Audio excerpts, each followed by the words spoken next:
L'ouverture de l'Assemblée populaire nationale s'est déroulée au Grand Palais du Peuple ce samedi matin. Après avoir écouté le rapport de travail du gouvernement de cette année, plusieurs diplomates et responsables étrangers ont salué les plans économiques de la Chine. Plus de détails avec Xie Changchang, notre envoyé spécial à l'APN. Bon, par rapport à la situation économique actuelle du monde entier, je crois que les chiffres sont très intéressants.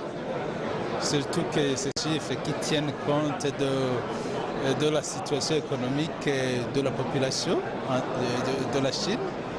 Je crois que ce sont des chiffres qui sont encourageants.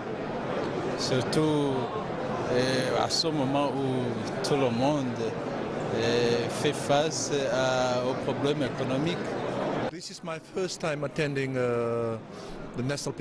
C'est la première fois que je participe à la réunion de l'Assemblée populaire nationale et je suis très impressionné par l'honnêteté de la présentation. Les raisons sont très claires et très bien gérées sous ce 13e plan quinquennal.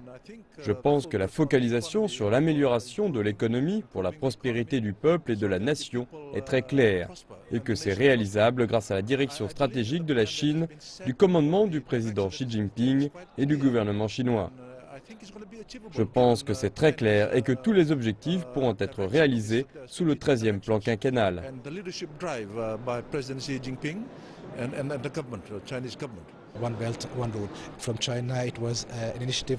Une ceinture et une route encouragent la collaboration économique régionale et internationale. L'Égypte a soutenu cette initiative depuis le début et notre président, lors de ses visites officielles en Chine en 2014 et 2015, a confirmé son soutien au projet. De nombreux accords ont été passés entre l'Égypte et la Chine dans le but de le promouvoir. Le président Xi était au Caire en janvier, une visite historique pour l'Égypte, voire pour le Moyen-Orient.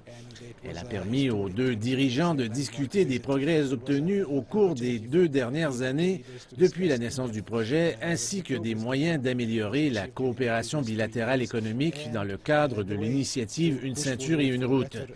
Nous sommes pleinement engagés dans le projet et espérons que d'autres pays en bénéficieront également.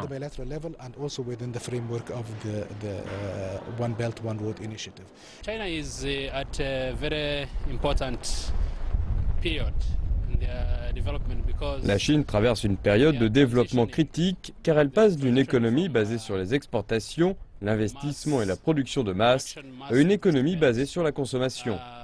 Cela affecte naturellement l'économie qui ralentit alors que la Chine est habituée à une croissance rapide. Le développement sera durable mais plus modéré.